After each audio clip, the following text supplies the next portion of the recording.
जय हिंद, वंदे मातरम। नमस्कार साथियों, आज 15 अगस्त है और 15 अगस्त के इस विशेष अवसर पर मैं आज आप सभी के बीच उपस्थित हुआ हूं और आज हम बात करने वाले हैं इस 15 अगस्त के इतिहास के बारे में, क्योंकि यह कोई कैलेंडर की सिर्फ एक तारीख नहीं है दोस्तों। यह 1757 से 15 अगस्त 1947 भारत के कुछ वीर नायक और भारत के कुछ क्रांतिकारियों के लिए इस दिन का समर्पण है और उसी के उपलक्ष्य में आज मैं आप सभी के बीच कुछ चर्चाएं रखना चाहता हूं, जिसे आप एक इतिहास भी कह सकते हैं, क्योंकि बात हो रही है 15 अगस्त की। 15 अगस्त आज हमारे लिए या केवल कैलेंडर पर लिखी हुई एक तारीख नहीं है, यह उस स्वतंत्रता का प्रतीक है जिसके पीछे भारत की कई पीढ़ियों का संघर्ष छिपा हुआ है। दोस्तों, आज जब तिरंगा खुले आकाश में लहरता है तो हमें याद रखना चाहिए कि एक समय ऐसा भी था जब इसी भारत की धरती पर अपने देश के भविष्य का निर्णय लेने का अधिकार भारतीयों के हाथ में नहीं था और ना ही इसे किसी एक व्यक्ति या फिर एक विचारधारा या फिर एक आंदोलन ने अकेले जीता। कहीं कोई कलम से लड़ रहा था तो कहीं कोई सत्याग्रह कर रहा था, कहीं पर कोई विदेशी वस्त्रों की होली जला रहा था तो कहीं कोई क्रांतिकारी अपने प्राणों को हथेली पर रख करके ब्रिटिश साम्राज्य को चुनौती दे रहा था।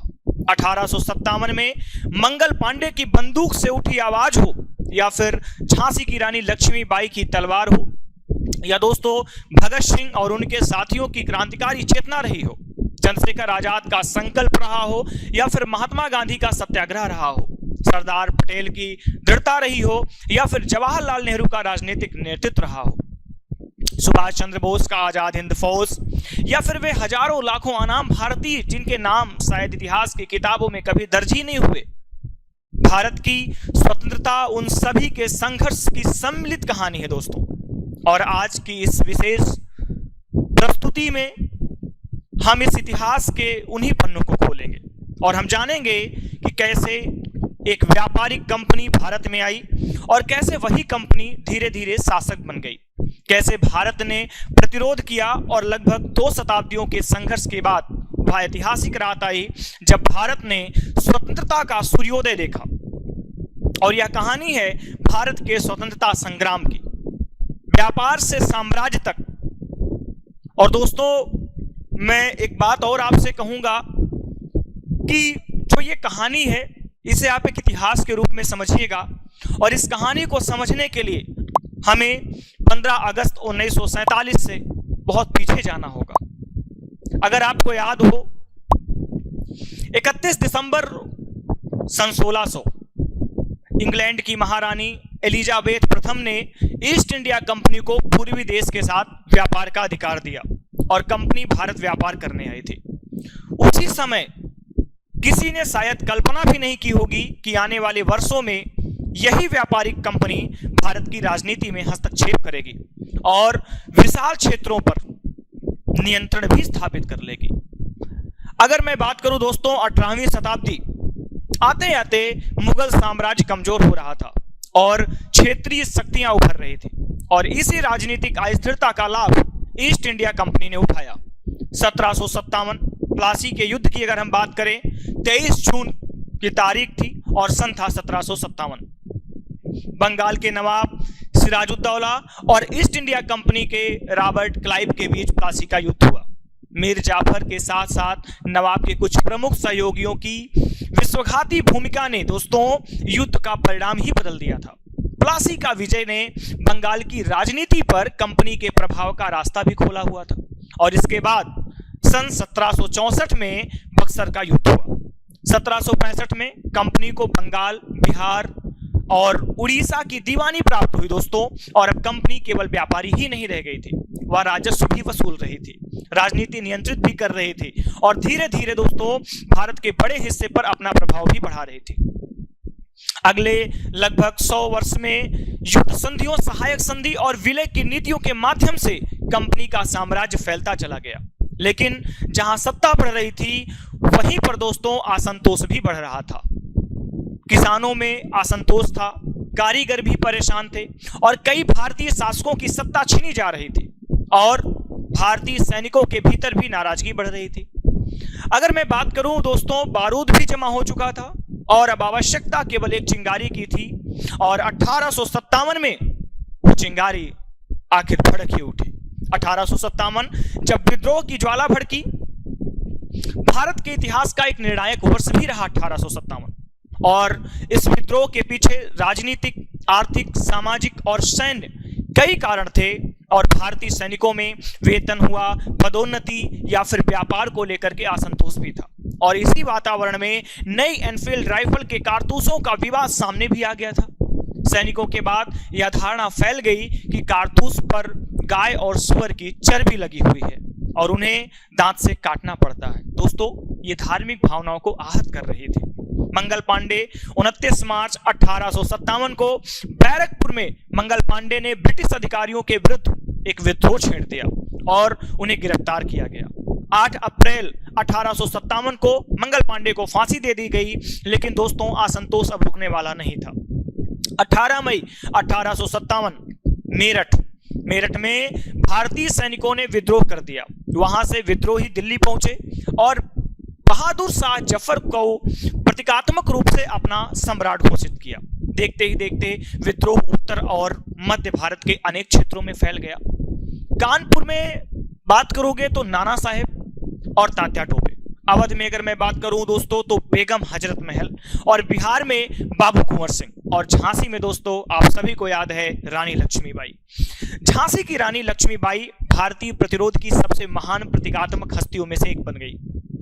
अंग्रेजों की जो डॉक्ट्रिन ऑफ लैप्स यानी हड़प नीति के कारण झांसी पर अधिकार करने का प्रयास किया गया और रानी लक्ष्मीबाई ने प्रतिरोध भी किया इस चीज का।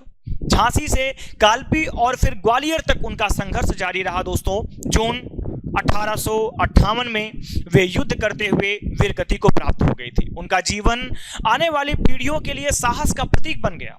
1857 का विद्रोह अंततः दबा दिया गया दोस्तों, लेकिन इसका परिणाम बहुत बड़ा था।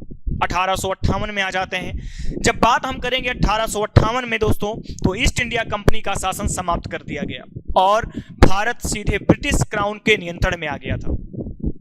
लेकिन एक और परिवर्तन हो चुका था उसी समय पर। भारत में ब्रिटिश शासन को पहली बार इतने बड़े स्तर पर चुनौती मिली थी और विद्रोह पराजित हुआ था, लेकिन प्रतिरोध की भावना जीवित थी। राष्ट्रीय चेतना का उदय होता है। 1857 के बाद भारत में आधुनिक शिक्षा, समाचार पत्र, सामाजिक सुधार आंदोलन और नए राजनीतिक विचारों का एक विस्तार हुआ। भारतीयों के बीच यह भावना मजबूत होने लगी कि उनके हितों के लिए संगठित राजनीतिक आवाज आवश्यक बन गई। 1885 में दोस्तों भारत राष्ट्रीय कांग्रेस की स्थापना होती है, जिसे आप कहते हैं भारतीय राष्ट्रीय कांग्रेस।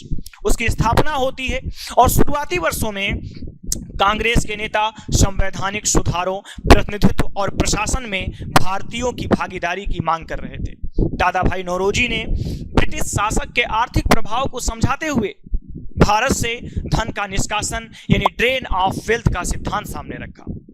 अगर मैं बात करूं दोस्तों, यहां पर गोपाल कृष्ण गोखले एक नेता थे और ऐसे ही नेताओं ने संवैधानिक तरीकों से सुधार की भी बात की, लेकिन 20वीं शताब्दी की शुरुआत तक आंदोलन का स्वर बदलने लगा। अगर मैं बात करूं 1905 बंगाल विभाजन, लॉर्ड कर्जन ने बंगाल का विभाजन किया और इसके विरोध में स्वदेशी आंदोलन खड़ा हो गया। विदेशी वस्तुओं का बहिष्कार किया गया, स्वदेशी वस्तुओं को अपनाने का आह्वान हुआ और इसी दौर में 3 नाम पूरे देश में गूंजने लगे, जिसमें से पहला नाम था दोस्तों लाल बाल पाल और दूसरा नाम था लाला लाजपत राय और तीसरा नाम था बाल गंगाधर तिलक।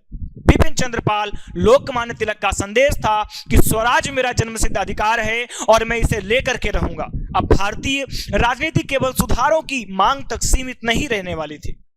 लक्ष्य धीरे धीरे स्वराज की ओर बढ़ रहा था। क्रांतिकारी आंदोलन जब युवाओं ने चुनौती दी कि इसी समय भारत के अनेक युवाओं ने यह निष्कर्ष निकाला कि केवल प्रार्थनाओं और याचिकाओं से ब्रिटिश शासन समाप्त नहीं होगा। बंगाल, महाराष्ट्र, पंजाब और उत्तर भारत में क्रांतिकारी संगठन सक्रिय होने लगे दोस्तों। मैं बात करूं अगर खुदीराम बोस 1908 में युवा क्रांतिकारी खुदीराम बोस को ब्रिटिश शासन ने फांसी दे दी। वे केवल 18 वर्ष के थे। उनकी शहादत ने युवाओं के बीच क्रांतिकारी आंदोलन को नई प्रेरणा दी दोस्तों। फिर अगर आपको याद हो काकोरी कांड 1925, 9 अगस्त 1925 राम प्रसाद बिस्मिल, अशफाक उल्लाह खां, राजेंद्र नाथ लाहिड़ी, रोशन सिंह और उनके साथियों में ब्रिटिश सरकार के खजाने को ले जा रही ट्रेन को काकोरी के निकट एक निशाना बनाया और उद्देश्य था कि निजी संपत्ति लूटना। आपको यही लगता है, लेकिन नहीं दोस्तों, उनका उद्देश्य था कि निजी संपत्ति लूटना नहीं था। क्रांतिकारी गतिविधियों के लिए ब्रिटिश सरकार धन प्राप्त करना था और इसके बाद ब्रिटिश सरकार ने व्यापक गिरफ्तारियां की। राम प्रसाद बिस्मिल, अशफाक उल्लाह खां, राजेंद्र नाथ लाहिड़ी और रोशन सिंह को फांसी की सजा भी दे दी गई। यहाँ एक दृश्य भारत के इतिहास में हमेशा याद रखा जाना चाहिए दोस्तों।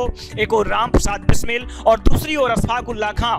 धर्म अलग था लेकिन मातृभूमि एक थी और आजादी ही इनका एक सपना था। आज आप लोग देख रहे होंगे हिंदू मुस्लिम, सिख ईसाई, ये है वो है, ऐसा है वैसा है, जातिवादिता कूट कूट के भरी हुई है। लेकिन जब हमारे देश की आजादी का एक सपना था, उस समय एक हिंदू और एक मुसलमान, यानी एक और राम प्रसाद बिस्मिल और दूसरी ओर अशफाक उल्लाह खां। धर्म तो अलग था दोस्तों, लेकिन मातृभूमि एक थी और आजादी का ही इनके मन में, इनके दिल में और इनके दिमाग में सिर्फ आजादी का ही एक सपना था। चंद्रशेखर आजाद एक और नाम। चंद्रशेखर आजाद युवा अवस्था से ही स्वतंत्रता आंदोलन में सक्रिय भागीदारी ले रहे थे। क्रांतिकारी संगठन को पुनर्गठित करने में उनकी महत्वपूर्ण भूमिका भी रही। उनका जीवन ब्रिटिश शासन के विरुद्ध सशस्त्र प्रतिरोध का प्रतीक बन गया और दोस्तों 27 फरवरी 1931 को इलाहाबाद के अल्फ्रेड पार्क में पुलिस से घिरे जाने के बाद उनका अंतिम संघर्ष हुआ। आज वही पार्क दोस्तों चंद्रशेखर आजाद पार्क के नाम से जाना जाता है और उसे आप कंपनी गार्डन भी कहते हैं। भगत सिंह और फिर आता है एक वो नाम जिसका उल्लेख होते ही आज भी दोस्तों भारत के युवाओं के भीतर एक अलग ऊर्जा पैदा होती है, सरदार भगत सिंह। 1928 में साइमन कमीशन के विरोध के दौरान लाला लाजपत राय पर पुलिस ने लाठीचार्ज किया। कुछ समय बाद उनकी मृत्यु हो गई। क्रांतिकारियों ने इसका बदला लेने की योजना भी बनाई थी दोस्तों और लक्ष्य था कि पुलिस अधिकारी जेम्स स्कॉट था, लेकिन पहचान की गलती के कारण जेपी सैंडर्स मारा गया। इसके बाद भगत सिंह और बटुकेश्वर दत्त ने 8 अप्रैल 1929 को केंद्रीय विधानसभा में बम फेंके। दोस्तों उन बमों का उद्देश्य बड़े पैमाने पर लोगों की जान लेना नहीं था, वे अपने राजनीतिक आवाज को ब्रिटिश शासन तक पहुंचाना चाहते थे। दोनों वहीं नहीं रुके, लेकिन उनकी गिरफ्तारी वहीं पर हुई। जेल में भगत सिंह और उनके साथियों ने राजनीतिक कैदियों के अधिकारों के लिए लंबी भूख हड़ताल भी की थी और फिर 23 मार्च 1931 भगत सिंह, राजगुरु, सुखदेव तीनों क्रांतिकारियों को दोस्तों फांसी दे दी गई। 3 शरीर समाप्त हो गए, लेकिन उनके विचार भारत के युवाओं के बीच अमर हो गए। जब भी 15 अगस्त को तिरंगे की ओर देखें, उन नौजवानों को जरूर याद करें जिन्होंने स्वतंत्र भारत को देखने से पहले ही उसके लिए अपना जीवन दे दिया। दोस्तों गांधी का भारत आगमन और जन आंदोलन हुआ। उसके बाद 1915 में मोहनदास करमचंद गांधी दक्षिणी अफ्रीका से भारत लौटे। कुछ ही वर्षों में उन्होंने भारतीय स्वतंत्रता आंदोलन को व्यापक जन आंदोलन में बदलने में अपनी एक महत्वपूर्ण भूमिका निभाई। 1917 का चंपारण सत्याग्रह और 1918 का खेड़ा सत्याग्रह। दोस्तों अहमदाबाद मिल आंदोलन गांधी सत्य और अहिंसा को राजनीतिक संघर्ष के प्रमुख साधन के रूप में सामने ला रहे थे, लेकिन 1919 में एक ऐसी घटना घटित हुई जिसने पूरे देश को हिलाकर झकझोर कर रख दिया।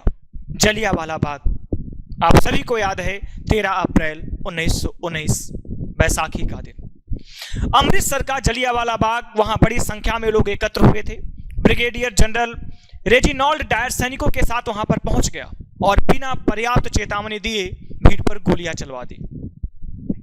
सरकारी आंकड़ों में सैकड़ों लोगों की मृत्यु दर्ज हुई। भारतीय स्रोतों के बाद कई अनुमान में संख्या इससे अधिक बताई गई। दोस्तों लेकिन संख्या चाहे जो भी हो, जलियांवाला बाग ब्रिटिश औपनिवेशिक शासन की क्रूरता का प्रतीक बन गया। रविन्द्रनाथ टैगोर ने विरोध में अपने नाइटहुड की उपाधि को लौटा भी दिया और भारत में आक्रोश फैल गया। असहयोग आंदोलन 1920 में असहयोग आंदोलन प्रारंभ हुआ। विदेशी वस्तुओं का बहिष्कार, सरकारी संस्थानों से दूरी, स्वदेशी का प्रचार हुआ। लेकिन 1922 में उत्तर प्रदेश के चौरी चौरा में प्रदर्शन हिंसक हो गया और पुलिस कर्मियों की मृत्यु हुई। गांधी ने आंदोलन तो वापस ले लिया और इस निर्णय से कई लोग सहमत थे, कई असहमत भी थे, लेकिन स्वतंत्रता आंदोलन रुकने वाला नहीं था दोस्तों। इसके बाद हम बात करते हैं साइमन कमीशन। 1928 में साइमन कमीशन भारत आया और इस आयोग में एक भी भारतीय सदस्य नहीं था। बहुत दुर्भाग्य है कि यहां पर एक भी भारतीय सदस्य नहीं था। देश भर में इसका विरोध हुआ कि साइमन गो बैक, और इसी विरोध के दौरान लाला लाजपत राय पर लाठीचार्ज हुआ। भारत की राजनीति अब निर्णायक संघर्ष की ओर बढ़ रही थी दोस्तों। पूर्ण स्वराज और दांडी मार्च की अगर हम बात करें, जो अगर आपको याद हो दोस्तों, दिसंबर 1929 लाहौर अधिवेशन, जवाहरलाल नेहरू की अध्यक्षता में कांग्रेस ने पूर्ण स्वराज को अपना लक्ष्य घोषित किया और 26 जनवरी 1930 को स्वतंत्रता दिवस मनाया गया। लेकिन अभी वास्तविक स्वतंत्रता 17 वर्ष दूर थी। 1930 में गांधी ने दोस्तों, आपको पता होगा, 1930 में गांधी ने जो है नमक कानून को चुनौती देने का निर्णय लिया और 12 मार्च 1930 को साबरमती आश्रम से दांडी यात्रा प्रारंभ हुई। लगभग 24 दिनों के यात्रा के बाद गांधी समुद्र तट पर पहुंचे और नमक कानून तोड़ा। लेकिन देखने में नमक एक छोटी चीज थी, लेकिन दोस्तों इसकी शक्ति बहुत थी। नमक अमीर भी इस्तेमाल करता था, गरीब भी इस्तेमाल करता था, गांव भी इस्तेमाल करता था और शहर भी इस्तेमाल करता था। इसलिए नमक ब्रिटिश शासन के विरुद्ध जन प्रतिरोध का शक्तिशाली प्रतीक बन गया। सविनय अवज्ञा आंदोलन पूरे देश में फैल गया। महिलाएं बड़ी संख्या में आंदोलन में शामिल हुई। किसान या फिर विद्यार्थी हो या फिर व्यापारी हो या फिर कोई आम नागरिक क्यों ना हो, स्वतंत्रता आंदोलन अब समाज के व्यापक हिस्से तक पहुंच चुका था। दोस्तों, इसी समय में नेताजी सुभाष चंद्र बोस और आजाद हिंद फौज भारत छोड़ो आंदोलन, करो या फिर मरो। आपको पता है कि जब द्वितीय विश्व युद्ध चल रहा था, ब्रिटेन ने भारत को भारतीय नेतृत्व की सहमति के बिना युद्ध में शामिल कर दिया था। क्रिप्स मिशन असफल हो चुका था और 8 अगस्त 1942 को बंबई में अखिल भारतीय कांग्रेस समिति ने भारत छोड़ो प्रस्ताव स्वीकार किया। गांधी का संदेश था दोस्तों कि या फिर करो या फिर मरो, यानी करो या मरो का नारा गांधी जी ने या अपने संदेश को इसी समय पर दिया। अगले ही दिन कांग्रेस के प्रमुख नेताओं को गिरफ्तार कर लिया गया, लेकिन आंदोलन नहीं रुका। देश के अलग अलग क्षेत्रों में जनता सड़कों पर उतर गई। अरुणा आसफ अली जैसे नेताओं ने आंदोलन में महत्वपूर्ण भूमिका निभाई और कई स्थानों पर भूमिगत नेटवर्क सक्रिय हुए। राम मनोहर लोहिया, जयप्रकाश नारायण और अनेक कार्यकर्ताओं ने ब्रिटिश शासन के विरुद्ध अपना आंदोलन जारी रखा। ब्रिटिश सरकार ने कठोर दमन किया, लेकिन एक बात स्पष्ट होती जा रही थी दोस्तों कि भारत को लंबे समय तक इसकी इच्छा के विरुद्ध नियंत्रित करना अब ब्रिटेन के लिए आसान नहीं था। स्वतंत्रता की अंतिम दस्तक 1945 में द्वितीय विश्व युद्ध समाप्त हुआ और ब्रिटेन आर्थिक और राजनीतिक रूप से कमजोर हो चुका था। भारत में स्वतंत्रता की मांग पहले से कहीं अधिक शक्तिशाली भी हो चुकी थी और आजाद हिंद फौज के मुकदमों ने जनता के बीच भारी प्रतिक्रिया भी पैदा कर चुकी थी। फरवरी 1946 में रॉयल इंडियन नेवी के भारतीय नाविकों का विद्रोह हुआ और दोस्तों बंबई से शुरू हुआ असंतोष अन्य स्थानों तक पहुंच चुका था। ब्रिटिश नेतृत्व समझ रहा था कि भारत में शासन को पुराने तरीके से जारी रखना अब कठिन होता जा रहा है और 1946 में कैबिनेट मिशन भारत आया। संविधान सभा की प्रक्रिया भी आगे बढ़ी, लेकिन इसी समय हिंदू मुस्लिम राजनीतिक तनाव और सांप्रदायिक हिंसा भी बढ़ती जा रही थी। दोस्तों, कांग्रेस और मुस्लिम लीग के बीच सत्ता हस्तांतरण की व्यवस्था थी, उस पर सहमति कठिन होती जा रही थी। 1947 में लॉर्ड माउंटबेटन भारत के अंतिम वायसराय बनकर के आए और 3 जून 1947 की योजना ने भारत के विभाजन का रास्ता भी खोल दिया। ब्रिटिश संसद ने इंडियन इंडिपेंडेंस एक्ट 1947 पारित किया और यह तय हो गया कि ब्रिटिश शासन अब समाप्त होगा, लेकिन स्वतंत्रता के साथ देश को विभाजन की भारी कीमत भी चुकानी पड़ेगी। भारत और पाकिस्तान 2 नए डोमेनियन बनने वाले थे। लाखों लोगों को अपना घर छोड़ना पड़ा। सांप्रदायिक हिंसा में बड़ी संख्या में लोगों ने अपनी जान गंवाई और इसीलिए 1947 की स्वतंत्रता की कहानी केवल उत्सव की कहानी नहीं है दोस्तों, यह उपलब्धि और पीड़ा दोनों की कहानी है। वह ऐतिहासिक रात 14-15 अगस्त 1947 और अब वह घड़ी आ चुकी है जिसका भारत की कई पीढ़ियों ने सपना देखा था। 14 अगस्त 1947 की रात, नई दिल्ली, संविधान सभा का एक विशेष सत्र। रात गहराती जा रही थी, लेकिन उस रात भारत जाग रहा था। जवाहरलाल नेहरू ने अपना ऐतिहासिक भाषण दिया। आधी रात के साथ एक युग समाप्त हुआ और स्वतंत्र भारत का नया अध्याय प्रारंभ हुआ। 15 अगस्त 1947 लगभग 2 शताब्दियों में फैले औपनिवेशिक विस्तार और शासन के बाद भारत स्वतंत्र था। जवाहरलाल नेहरू स्वतंत्र भारत के प्रथम प्रधानमंत्री बने। लॉर्ड माउंटबेटन स्वतंत्र भारत के प्रथम गवर्नर जनरल बने। लेकिन इस स्वतंत्रता की कहानी केवल दिल्ली में उपस्थित नेताओं की नहीं थी, यह उन किसानों की भी कहानी थी जिन्होंने आंदोलन में भाग लिया, उन महिलाओं की जिन्होंने सामाजिक बंधनों को तोड़ करके स्वतंत्रता आंदोलन में कदम रखा, और उन विद्यार्थियों की जिन्होंने भविष्य की चिंता से पहले देश की चिंता की, उन पत्रकारों और लेखकों की जिन्होंने राष्ट्रीय चेतना जगाई, उन सत्याग्रहियों की जिन्होंने जेल भरी, और उन क्रांतिकारियों की जिन्होंने फांसी के फंदे को स्वीकार किया, उन सैनिकों की जिन्होंने विद्रोह किया, और उन असंख्य भारतीयों की जिनके नाम हमें शायद कभी पता भी नहीं चलेंगे। आज हम स्वतंत्र भारत में जन्मे हैं, इसीलिए शायद हमारे लिए दोस्तों स्वतंत्रता सामान्य लग सकती है, लेकिन स्वतंत्रता कभी सामान्य नहीं होती। इसके पीछे इतिहास होता है, संघर्ष होता है, त्याग होता है और जिम्मेदारी होती है।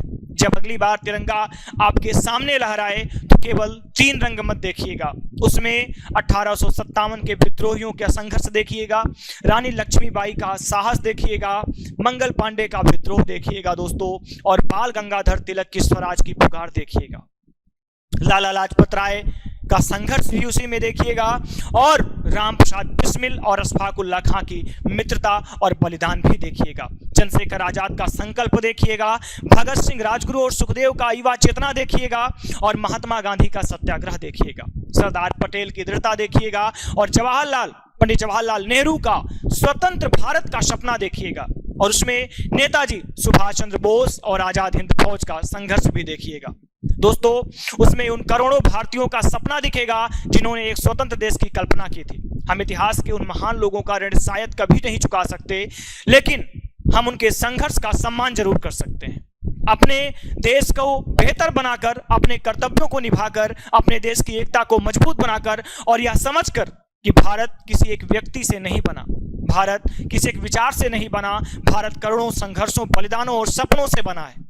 आज़ादी हमें विरासत में दोस्तों नहीं मिली है, लेकिन इस आज़ादी को मजबूत बनाना हमारी जिम्मेदारी है। तो आज 15 अगस्त के इस पावन अवसर पर उन सभी ज्ञात और अज्ञात स्वतंत्रता सेनानियों को नमन है, जिनकी वजह से आज हम गर्व से कह सकते हैं कि हम स्वतंत्र भारत के स्वतंत्र नागरिक हैं। आवाज ऐसी हो कि इतिहास के उन वीरों तक हमारा प्रणाम पहुंच सके। और इसी के साथ दोस्तों, जय हिंद, वंदे मातरम, भारत माता की जय, भारत माता की जय। पूरे गर्व के साथ आज आप भी कह सकते हैं जय हिंद, वंदे मातरम। धन्यवाद। और आप लोग भी इस 15 अगस्त के अवसर को, जैसा कि मैंने इतिहास के रूप में आप सभी को बताया, तो आप सभी भी इस 15 अगस्त के अवसर को इसी तरीके से देखेंगे और इसी तरीके से समझेंगे। मैं अपनी वाणी को विराम देता हूं। जय हिंद, वंदे मातरम, नमस्कार।